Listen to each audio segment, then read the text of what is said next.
dimanche 31 mai, à 15 h, à la cathédrale Notre-Dame de Paris, aura lieu la messe solennelle d'ouverture de l'Assemblée ecclésiale provinciale, donc de l'Île-de-France. L'Assemblée ecclésiale provinciale, c'est le rassemblement de délégués de toute la province d'Île-de-France qui vont se retrouver pour se mettre ensemble à l'écoute de l'Esprit Saint pour répondre à la question que les évêques nous posent: comment mieux accueillir, accompagner et incorporer les catéchumènes devenus néophytes.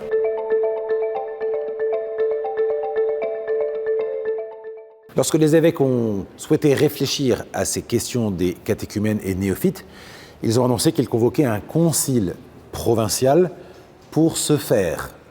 Voilà. Sauf que le concile,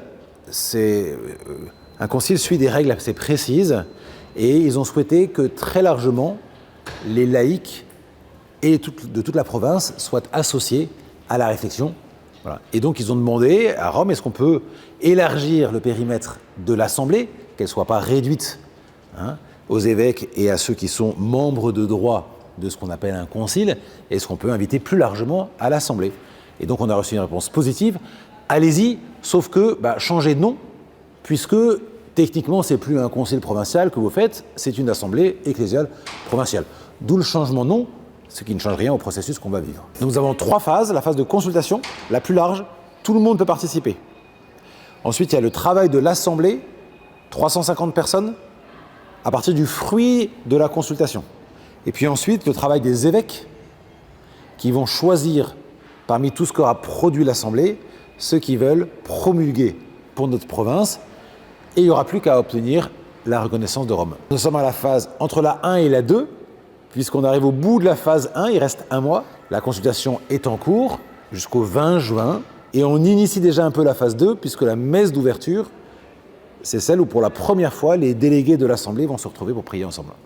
Pour l'instant, c'est la phase de consultation, donc tout le peuple de Dieu sur le territoire de l'Île-de-France est invité à se prononcer sur les questions que nous portons. Comment accueillir, comment mieux accompagner et à quelle transformation cela implique nos paroisses. Alors, on n'a pas encore dépouillé évidemment tous les questionnaires, toutes les réponses que nous avons eues. Il y a un premier fruit, c'est que les paroisses qui ont vécu ce travail de réflexion communautaire, d'écoute de l'Esprit Saint ensemble, ont déjà repéré pour elles-mêmes des changements qu'elles pouvaient mettre en œuvre. À l'heure d'aujourd'hui, 30 000 personnes ont déjà participé en petits groupes, ils ont réfléchi, ils ont prié ensemble et nous ont transmis le résultat de leur réflexion sur les sujets sur lesquels nous avons consulté. Ce qui sort un peu pour l'instant, c'est des choses autour de l'accueil. Voilà comment est-ce qu'on peut essayer de parrainer les nouveaux arrivants dans les communautés pour qu'ils ne soient pas perdus à la messe, qu'ils commencent à connaître des gens, qu'ils se sentent accueillis et à leur place. Des enjeux aussi autour de la suite du baptême, une fois le baptême réalisé, quelle place je trouve dans la communauté, quel service j'assume, dans quel petit groupe je me sens bien et je suis accueilli. L'enjeu, c'est vraiment que le baptême ne soit pas vu comme le point d'arrivée, mais comme un point de départ. Donc voilà, j'ai tout maintenant pour pouvoir vivre pleinement ma vie chrétienne. Alors on y va. Bien moi, ce que j'attends de l'Assemblée ecclésiale provinciale, donc qui va se réunir pour la première fois dimanche à la messe à Notre-Dame, 31 mai, et puis ensuite pour travailler le week-end du 10 et 11 octobre, c'est qu'on puisse arriver à créer vraiment un corps unifié dans sa diversité qui se met ensemble à l'écoute de l'Esprit Saint pour découvrir qu'est-ce que Dieu veut nous dire à travers ce phénomène. Voilà.